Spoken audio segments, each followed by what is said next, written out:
예, 저와 여러분이 날마다 주님을 향하여 믿음의 행진을 하고 있습니다. 그럼에도 불구하고 주님 앞에 늘 부끄럽고 죄의 그 모습은 늘 드러납니다. 그래서 우리의 모습을 볼수록 주님 앞에 더 갈급한 것이죠. 내가 언제쯤이면 주님 앞에 온전히 설 수 있을까? 주님의 모든 것을 알 수 있을까? 주님을 많이 경험하고 살아갈까? 또 주님의 음성을 듣고 주님을 알아가는 기쁨으로만 삶의 참 희락과 그 안식을 누리면서 살 수 있을까? 이렇게 생각을 합니다. 그런데요, 모든 것은 단계가 있죠. 오늘 메인 본문을 우리가 베드로전서 2장 5절에서 9절 말씀을 잡았는데요. 베드로도 단계가 있었습니다. 신앙의 단계가 있었다라는 것이죠. 우리가 알고 있듯이 베드로도 마태복음 14장 28절에 보시면 무리를 걸어오는 베드로의 모습을 나타내고 있습니다. 그런데 주님이 이렇게 갑자기 나타나신 거예요. 그러니까 베드로가 빨리 주님께로 무리를 걸어서 가고 싶어서 나를 명하사 무리로 오라 하소서 이렇게 아주 얘기를 합니다. 그런데요, 나를 명하사 물리로 오라 하소서라는 것은 물리를 걸어오시는 예수님의 모습을 보고 본인도 물리를 걷고 싶은 거예요. 그래서 아무 생각이 없습니다. 그 찰나적인 순간에 나도 걸어서 가면 되겠다 라는 것이 의심 없이 들어왔습니다. 그래서 나를 명하사 무리로 오라 하소서라고 했지만 몇 발자국 건너다 보니까 물 위를 걷다 보니까 이제는 환경이 보입니다. 바람을 보고 무서워 빠져가는지라 라고 30절에서 말씀하고 있습니다. 환경을 바라보고 조건을 바라보면은 전혀 다른 반응이 나타나죠. 우리가 이러한 모습을 반복합니다. 그리고 베드로는요, 주님께서 죽음과 부활에 대한 그 순환 예고를 3번에 걸쳐서 하시는데 그 처음 하실 때 너무나 충격을 받은 겁니다. 베드로는 열정적이요. 또 그럼에도 불구하고 흠이 많죠. 그래서 주님께서 고난을 받으셔서 죽는다라는 얘기를 들었을 때 너무나 충격을 받아서 그리하지 마옵소서라고 이야기합니다. 인간적인 생각이죠. 하나님은 계획이 있으시죠. 구속에 계획이 있으십니다.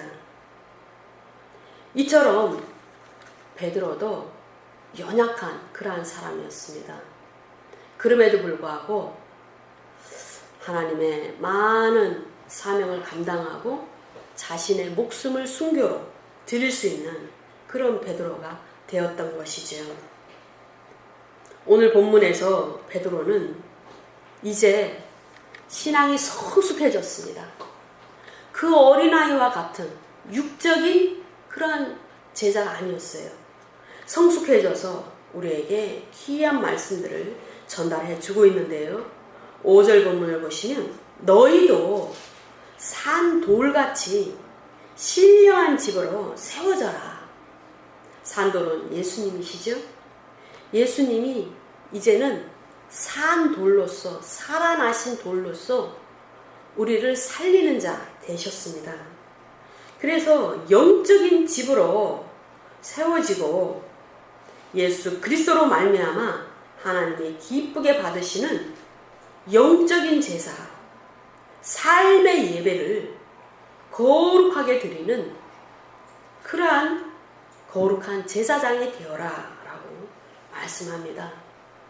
이 말씀은 본인이 산돌이 되지 아니하고 본인이 영적인 하나님의 집으로 세워지지 아니하고 본인이 그 온전한 몸을 드리는 사역을 감당하지 못한다면, 그래서 거룩한 제사장이 되지 못했다면 이 말씀을 우리에게 주실 수가 없는 것이죠. 그래서 우리에게 하나님께서는 예수님을 정말 보배로운 모퉁이 돌로 시온에 두셨는데 믿지 아니하여 부끄러움을 당하는 자들의 모습은 이렇다라고 말씀하십니다. 믿는 자에게는 예수님이 그 산돌이 보석입니다. 그러나 믿지 않는 자에게는 그 버려진 모퉁이의 머릿돌 같은 그러한 존재다. 그냥 박혀있는, 그냥 아무 의미가 없이 그렇게 박혀있는 머릿돌과 같다라고 이야기를 하고 계시는 것이죠. 그래서 믿지 않는 자들은 예수님이 부딪히는 돌과 같고 걸려 넘어지게 하는 반석과 같고, 그리하여 정말 예수님이 그들 삶 가운데 아무 유익이 안 되는 것입니다. 믿음이 없으면. 그럼에도 불구하고 주님은 저와 여러분을 택하여서 9절에서 말씀하십니다.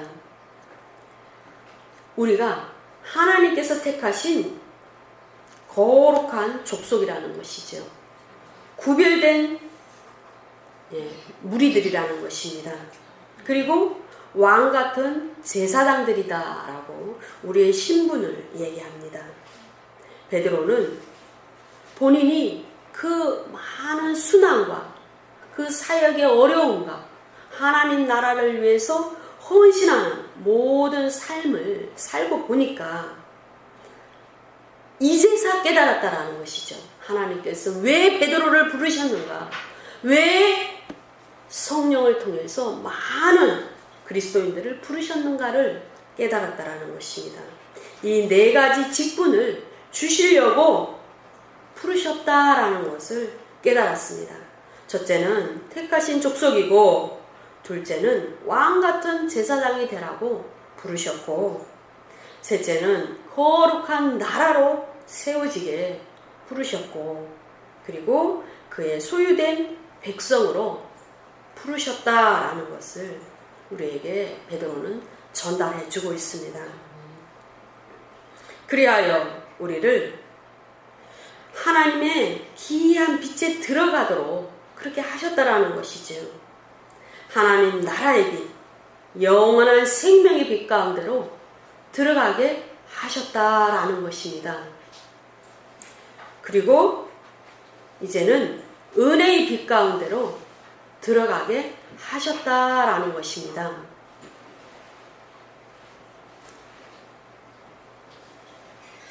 그렇다면 결국은 하나님 나라의 빛 가운데로 들어가고, 영원한 생명의 빛 가운데로 들어가고, 은혜의 빛 가운데로 들어가려면 우리가 이 4가지 직분에 온전히 충실해야 된다는 것이죠. 이 4가지 직분이 우리에게 합당하도록 그렇게 돼야 된다는 것이죠. 그런데 우리는 이 시간 우리 자신을 가슴에 손을 얹고 돌아봐야 됩니다. 때로는 예수를 믿은 지 얼마가 되지 않은 그러한 자도 있고, 때로는 몇십 년이 된 그러한 성도도 있습니다. 그럼에도 불구하고 내 자신이 참 왕같은 제사장이 맞는가? 그 권세가 나에게 과연 임했는가? 돌아봐야 되는 것이죠. 내가 정말 우리 안에, 우리 영 가운데 성령께서 거하시는 마음의 보좌에 왕으로 거하시는 그 나라가 세워졌는가? 라는 것을 돌아볼 필요가 있습니다. 택하신 족속은 맞고 주님의 소유된 백성은 맞는데 왕 같은 제사장은 이것은 조금 자신이 없어지죠. 더군다나 거룩한 나라를 이루었다 라고 고백하기에는 너무나 많은 우리 안에 죄의 본성이 있고 내어 쫓지 못한 세상 것들이 있고 내가 끊지 못한 죄악들이 있다라는 것입니다. 그렇다면 오늘 우리는 이러한 죄의 본성과 싸워야 되고 또 육적인 많은 죄악들과 싸워서 승리할 수 있는 그러한 거룩한 구별된 영광을 올려드리는 그리스도인이 되려면 내 안에 있는 가나안 7 족속과 싸워 이길 수 있는 그런 영적 전쟁이 우리 삶의 예배 가운데 일어나야 된다는 것을 깊이 깨달으시기 바랍니다. 미가서 7장 4절에 보시면 아주 귀한 말씀이 나타납니다. 그들의 가장 선한 자라도 가시 같고 가장 정직한 자라도 찔레 울타리보다 더하도다. 예. 그러니까 결론은 무슨 말이냐? 그 의미는 가장 선한 자라도 찔레나무 같다라는 것이죠. 찔레 울타리는 찔레나무로 되어 있죠. 우리 옛날에 보면 탱자나무 가시로 된 울타리가 상당히 많이 있었습니다. 특별히 가수원. 예, 가수원은요, 탱자나무로 대부분 이렇게 울타리가 되어 있었어요. 그래서 거기에 이렇게 개구멍이라도 하나 생기면 그곳으로 들어가서 예, 하나 이렇게 좀 떨어진 거라도 주워 나오고 그랬었죠. 그러니까 가장 선한 자라도 찔레나무와 같고 가시나무와 같은 자라는 것이에요. 그런데 성경 안에는 여러 나무들이 나타나요. 그 나무는 사람들이고 또 하나님께서 특별히 세우신 지도자들이죠. 우리의 선이라는 것은 그렇게 형편없는 것입니다. 우리가 때로는 참 선하려고 하죠. 우리 주위에 있는 사람들에게. 그런데도 불구하고 불쑥 한마디가 입에서 나오면 뭡니까? 그게 가시가 되어서 옆 사람을 찌르죠. 마음을 상하게 하죠. 예, 그렇게 보잘것이 없어요.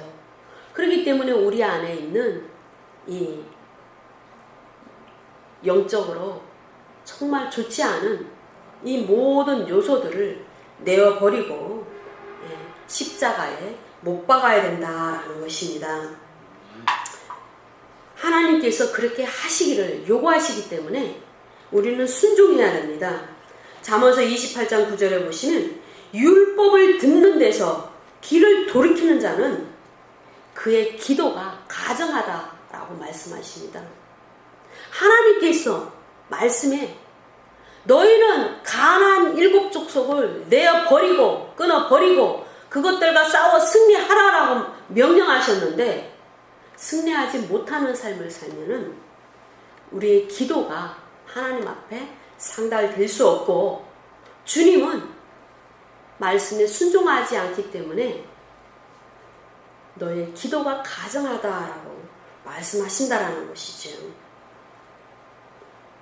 잠언서 21장 4절에 보시면 눈이 높은 것과 마음이 교만한 것과 악인의 형통한 것은 다 죄라고 말씀하십니다. 그것은 방법이 다르기 때문에 근본적으로 마음의 토양이 다르기 때문에 죄라는 것입니다. 죄에서 나온 것이라는 것입니다. 그렇기 때문에 우리는 이 마음밭을 온전히 주님께서 요구하시는 그런 의의 상태로 만들어서 삶의 예배 가운데서 승리해야 되는 것이죠. 이사야 64장 6절에 보시면 너의 의가 더러운 걸레와 같고 그러한 정말 누더기 같은 의다라고 주님은 말씀하고 있습니다. 우리의 신앙의 여정을 보면은 마치 광야를 지낸 이스라엘 백성과 같습니다. 주님께서 우리에게 귀한 말씀을 주시고 성령을 주셨는데도 그 성령의 법에 순종하여 순종으로 나아가는 믿음의 삶을 살기가 그렇게도 힘든 것입니다.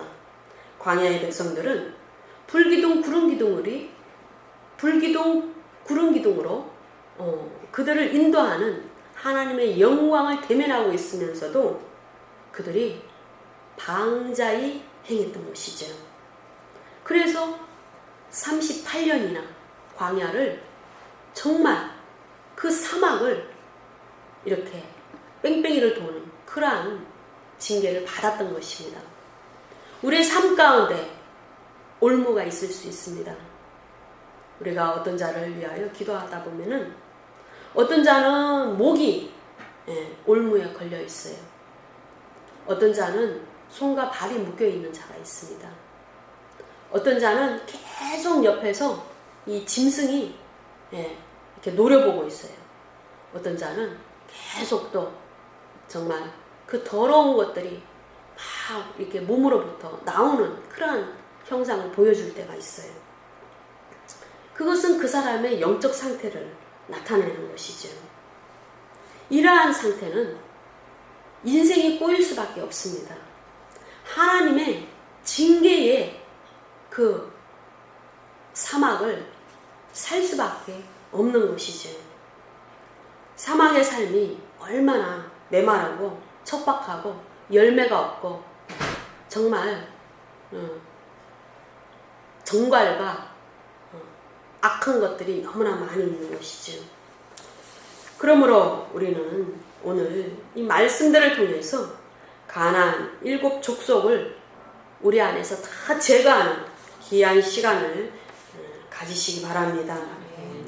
그렇다면은 우리가 요단을 건너기 이전에 만났던 적들은 어떠한 적들인가라는 것이죠. 우리가 신앙생활을 하다 보면은 근본적으로 육적인 공격을 받습니다. 그것이 가장 기본적인 단계예요. 그 다음으로는 내 안에 있는 가나안 7족의 그러한 공격을 받는 것이죠. 요단 이전에는 출애굽기 15장 22절에 보시면 그들이 수르 광야에 들어갔을 때 사흘 길을 걸었으나 물을 얻지 못해요. 성경 안에서 3이라는 숫자는 굉장한 숫자입니다.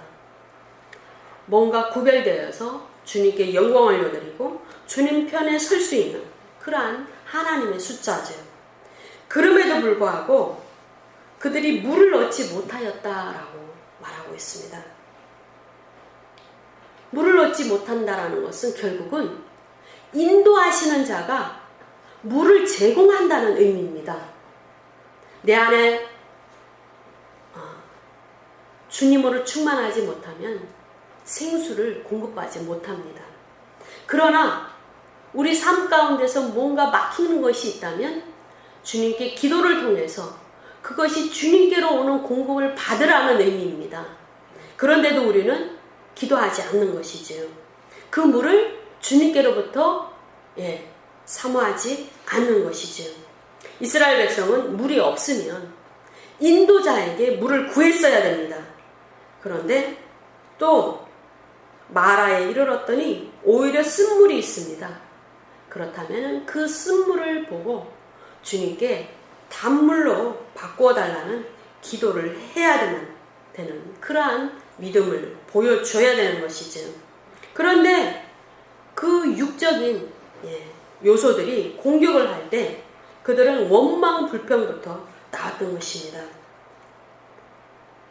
육적인 그 연약함이 공격을 받을 때 그 육성이 드러납니다. 출애굽기 16장에 보면 그들이 또 먹을 것이 없어요. 그랬더니 이번에는 애굽 땅에서 고기 가마 곁에 있을 때 그들은 떡도 배불리 먹고 먹을 것도 배불리 먹어서 오히려 그때가 좋았다라고 원망 불평을 합니다. 우리가 삶을 살다 보면은 여러 질고를 당하면서 때로는 물질적으로 좀 어려움을 당할 때가 있지요. 그렇다면은 하나님께 구해야 되고 온전히 주님을 바라보는 그 시간이 있어야 됩니다. 원망 불평부터 먼저 나오고 하나님께 정말 불순종하고 또 대적하는 그러한 죄를 범하면 안 됩니다. 출애굽기 17장 1절에 보시면 이스라엘 자손의 온 회중이 여호와의 명령대로 이제는 신광야를 떠나 또 노정을 행합니다. 하나님은 분명히 그들을 적과 꿀이 흐르는 가나안 땅으로 들이기 위해서 이끌어내셨는데도 그 여정은 광야길입니다. 척박한 사막길입니다. 전갈에 있는 그 뜨거운 길입니다. 우리가 예수를 믿으면 초신자 때는 응답이 상당히 빨리 옵니다. 그럼에도 불구하고 시간이 지나면 하나님께서 믿음의 행위를 요구하십니다. 나만 바라봐라. 나로 충만한 영적인 상태를 유지하라. 나에게 기도하라. 나에게 헌신하라. 나에게 헌물을 드려라. 나로 인하여 고난 가운데서도 온전히 감사하고 기뻐하라 라고 명령하십니다. 그럼에도 불구하고 우리의 모든 생명과 복은 주님께로부터 오기 때문에 우리는 기쁨으로 순종하며 감사하고 영광을 올려야 될 줄로 믿습니다. 출애굽기 17장 8절에 보시면은 이제는 좀 더 강도가 세졌습니다. 이제는요, 나의 육신을 공격하고 나의 연약한 육신을 자극하는 이러한 이제 단계가 아니고 실제적으로 공격이 오는 것입니다. 아말렉의 공격이지요. 그 아말렉은 육체라고 말씀하십니다. 근본적으로 육체의 공격이라는 것이죠. 그래서 이 아말렉이 왔을 때 승리하는 비결은 무엇입니까? 믿음의 사람이 손을 들고 끊임없이 승리할 때까지 기도하는 것입니다. 그렇다면 우리의 육체의 연약함, 육체의 그 죄성을 해결하기 위해서 승리하는 비결은 무엇이라고 주님 말씀하십니까? 기도하라는 것입니다. 그리고 그 육체의 연약함을 성령께서 해결해 주실 수 있도록 기도하라는 것입니다. 모세가 손을 들면 이스라엘이 이기고 손을 내리면 아말렉이 이긴다라는 것입니다. 육체를 입고 있는 어느 인간도 그 육체를 온전히 이길 수는 없습니다. 그렇기 때문에 그것은 성령의 충만함으로 이길 수밖에 없다라는 것입니다. 그러므로 저와 여러분은 주님께서 약속하신 이 말씀을 기억하여 반드시 주님께서 성령을 통해서 말씀을 통해서 이겨주실 것을 믿고 기도해야 될 줄로 믿습니다. 그렇기 때문에 주님께서는 내가 아말렉을 없이하여 천하에서 기억도 못하게 하리라 라는 이 언약의 말씀을 저와 여러분은 붙들어야 됩니다. 주님께서 우리를 영적인 사람으로 변화시키시고 이제는 요단을 건너는 그 영적인 거듭남이 있게 하기 위해서 천하에서 아말렉을 없이 하겠다라고 말씀하고 있는 것이죠. 홍해를 건널 때는 그들이 영적으로 변화가 안 됐어요. 홍해를 걷는 것은 육적으로 구원받은 것입니다. 그러나 이제는 요단을 건너서 영적으로 거듭난 자가 되게 하시려는 것입니다. 그러나 영적으로 거듭나기 이전에 이러한 육신의 연약함을 공격하고 또 육체의 죄성을 공격하는 이러한 공격도 결국은 기도로서 승리할 수밖에 없다라고 주님은 우리에게 큰 교훈을 주시는 것입니다. 이제는 드디어 이스라엘 백성들이 요단을 건넜습니다. 약속하신 젖과 꿀이 흐르는 가나안 땅이지요. 그 땅에 들어갔다면 이제는 정말 안식을 누리고 풍성한 먹을 것이 있고 정말 온전한 삶이 있어야 되는 것이죠. 편안한 삶이 계속 지속돼야 되는 것이죠. 그런데도 불구하고 그 땅에는 가나안 7족속이 기다리고 있었습니다.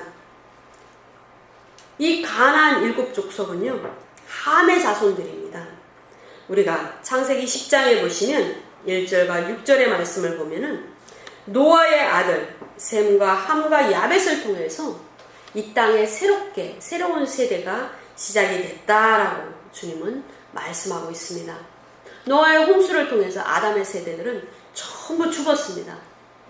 그들은 영원한 생명을 가진 부활의 세대가 아니에요. 그러나 노아의 세대도 역시 부활의 세대가 아닙니다.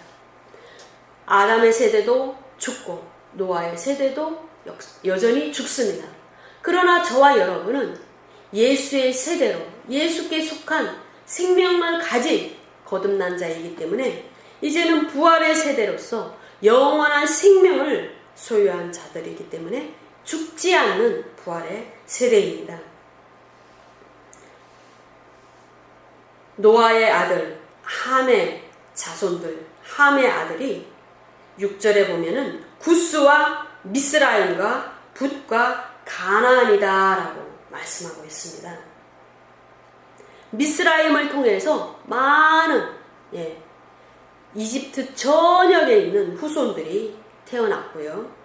가나안은 출애굽한 이스라엘 백성들이 들어간 그 가나안 땅에 살고 있었던 그 자들이 가나안의 후손들입니다.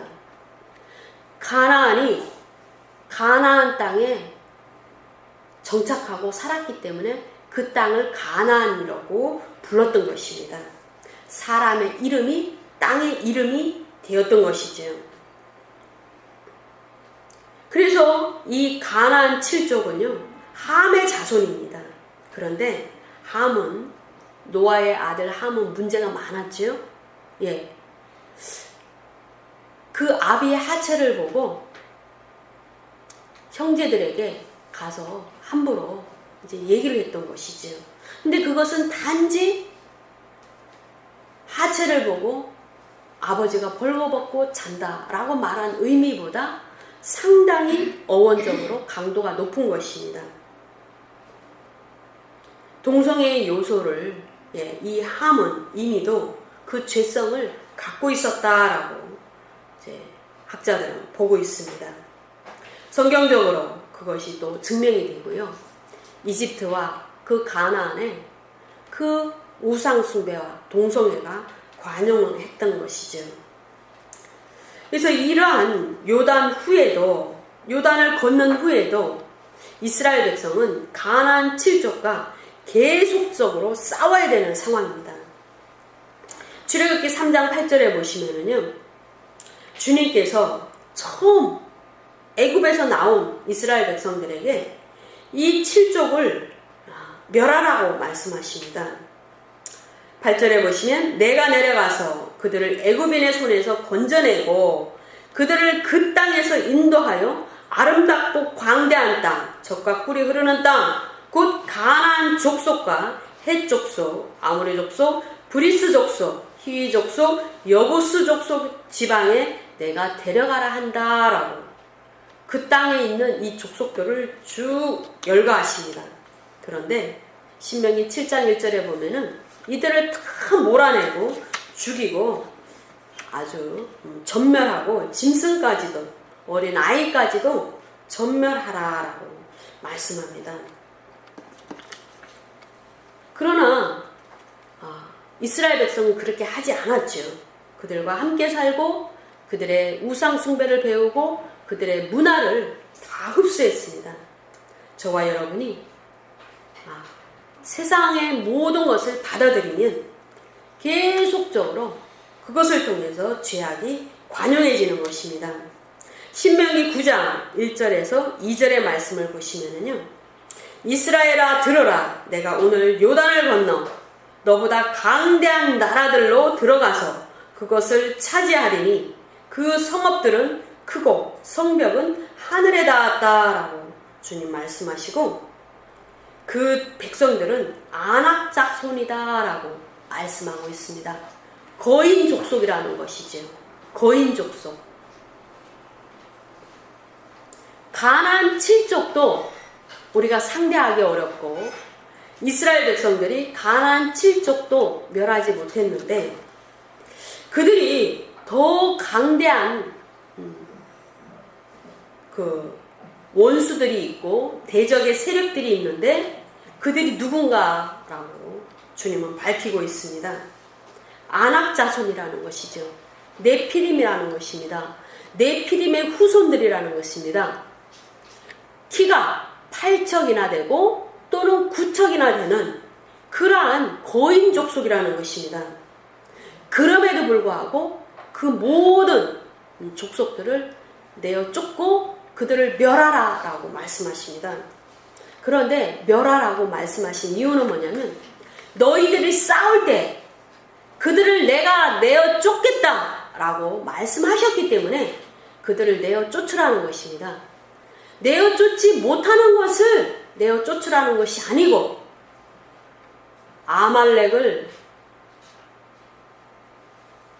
아말렉과 싸워서 승리하기 위하여 손을 들고 기도하며 주님께서 싸우셨듯이 내어 쫓으라고 명하신 이유는 그들과 싸울 때 하나님이 싸워주셔서 승리하게 하신다라는 것입니다. 그러므로 싸우라는 것입니다. 거인도 전혀 상대가 되지 않죠. 우리가 다윗을 보세요. 물맷돌 하나로 골리앗과 싸워 이겼습니다. 근데 그 골리앗이 아낙 자손의 후손입니다. 그런데 다윗은 이겼잖아요. 그런데 그 다윗이 계속 양떼를 치면서 양떼를 공격하는 그 맹수들과 싸워서 이길 수 있는 훈련을 했습니다. 그래서 결국은 이 다윗은 그 훈련을 통해서 골리앗을 두려움의 대상으로 바라보지 아니하고 싸워 이길 수 있다라는 확신을 가지고 하나님께서 나와 함께 하셨다는 그러한 강한 믿음을 가지고 대적을 했던 것입니다. 믿음을 가지고 대적하면 승리하는 줄로 믿습니다. 그래서 이제는 우리가 이러한 모든 하나님의 말씀들을 통해서 우리 안에 있는 가나안 7족을 내어 쫓는 그러한 영적 전쟁에서의 승리를 거두어야 되는데 그 비결은 무엇인가라는 것을 우리가 깨달아야 될 줄로 믿습니다. 이 땅은 하나님의 말씀으로 통치되는 나라를 세워야 됩니다.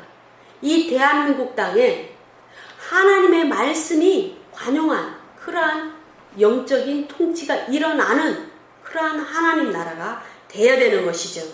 그러기 위해서는 그리스도인들이 이 땅에서 계속 어둠을 몰아내야 됩니다. 교회 안에서 계속적으로 부흥이 일어나고 성령이 충만하게 임재하시고 하나님의 영광의 그 임재가 충만하게 일어나기 위해서는 교회 안에서 있을 수 있는 모든 죄악을 몰아내야 됩니다. 인본주의 몰아내야 되고 세상의 모든 요소들을 몰아내야 되는 것이죠. 그것이 우리가 영적 전쟁에서 승리하는 비결입니다. 요한복음 8장 44절에 보시면 우리의 그 모든 거짓된 말들과 거짓된 행동들 그 배후를 밝히고 있습니다. 거짓의 아비가 마귀라고 말씀하고 있습니다. 그 마귀 때문에 진리에 속하지 못하고 진리에 서지 못하고 계속적으로 거짓말을 한다라고 말씀하고 있습니다. 우리는 진리에 서야 되는 존재입니다. 그런데도 불구하고 거짓을 행하게 하고 거짓에 속아 넘어가게 하는 그러한 요소들은 마귀들 때문이다. 그리고 그 영적인 배후가 계속 영향력을 미치기 때문이다 라고 그 정체를 밝혀주고 있는 것이죠. 그러므로 우리 안에 이러한 거짓이 있고, 또한 마태복음 15장 18절에서 19절의 말씀처럼 우리 안에서 나오는 것들이 전부 살인과 간음과 음란과 도적질과 거짓 증언과 비방과 이런 것들이다, 탐심들이다, 죄악들이다, 이런 것을 얘기합니다. 그런 것은 사람을 더럽게 한다라고 말합니다. 그래서 결국은 이러한 것들을 통해서 영적 전쟁에서 승리할 수 없고, 삶의 예배가 영적 예배로 주님 앞에 올려드려지는 그러한 일이 불가능하다라고 주님은 말씀하고 있습니다. 그러므로 우리는 사울을 통해서 많은 교훈을 얻을 수가 있습니다. 사울에게 나라를 맡겼습니다. 주님은 아까 베드로의 입술을 통해서 너희는 거룩한 나라다라고 말씀하십니다. 왕 같은 제사장이다. 그것을 위해서 너희들이 부름받았고 세워졌다라고 말씀하셨습니다. 동일합니다. 사울에게 나라가 맡겨졌고, 다윗에게 나라가 맡겨졌고, 우리에게 거룩한 나라라고 말씀하십니다. 그렇다면 우리가 서로 비교할 수 있습니다. 사울은 나라를 맡은 자죠. 그런데도 불구하고 그 나라를 온전히 세우지 못했습니다. 왜요? 영적인 거듭남이 없었기 때문이지요. 그 훈련받는 기간이 너무나 짧았기 때문에 그 육을 이길 수가 없었습니다. 육적인 공격을 이길 수 없고 그 육체의 죄성을 이길 수가 없었습니다. 그 교만을 이길 수가 없었어요. 제사장이 해야 될 일을 내가 왕이니까 해도 되겠지? 라는 그런 마음으로 제사를 드림으로 말미암아 하나님께 버림받았습니다. 전쟁에서 승리하여 얻은 그 전리품을 마음대로 하나님께서 그것을 취하지 말라고 말씀하셨는데, 다 너희들이 취하면 반드시 심판을 받을 것이라고 주님께서 말씀하셨는데, 그것을 악하게 범죄를 통해서 나라를 온전히 세우지 못했습니다.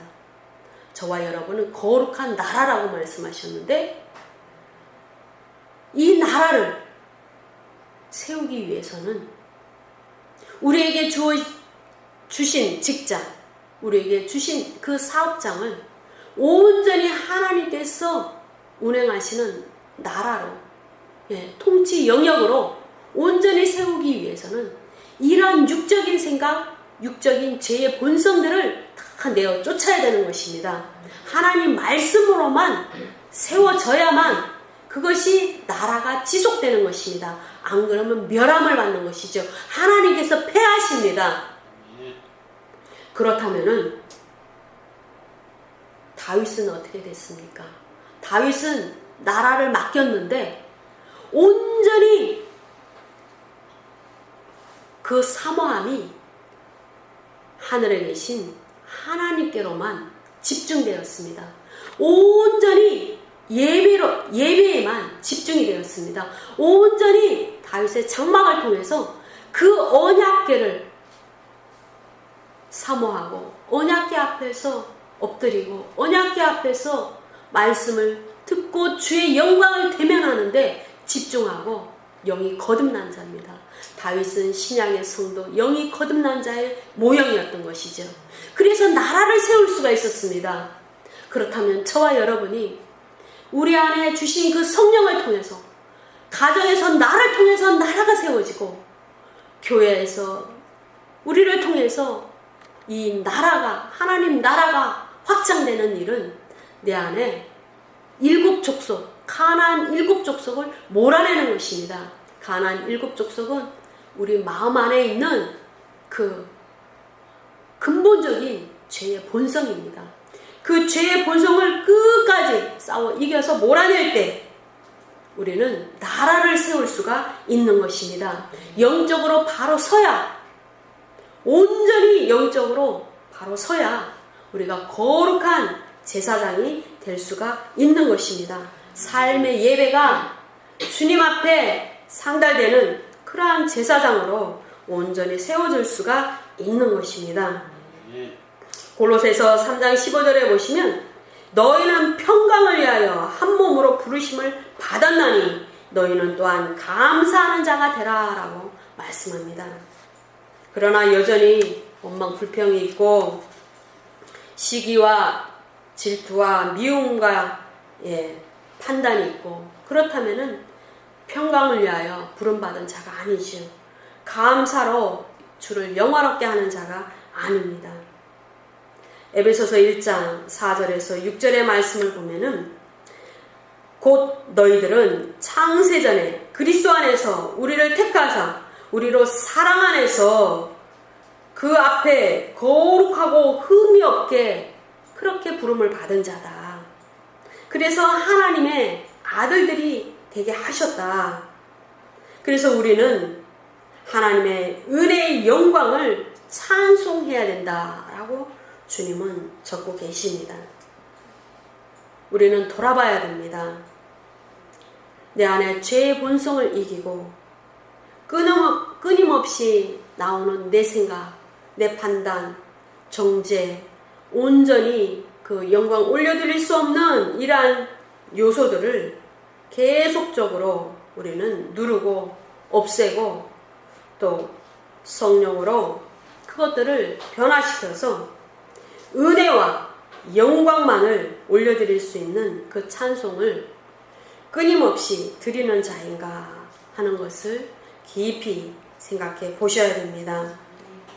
이 대한민국 땅에 하나님의 사람들이 끊임없이 일어나도록 우리는 정말 우리 육신을 쳐서 강력한 성령의 불로 중보하여서 이 대한민국 땅에 아말렉이 들어오지 않도록 이 대한민국 땅에 가나안의 7족이 그 영향력을 행사하지 않도록 내어 쫓아야 되는 것이죠.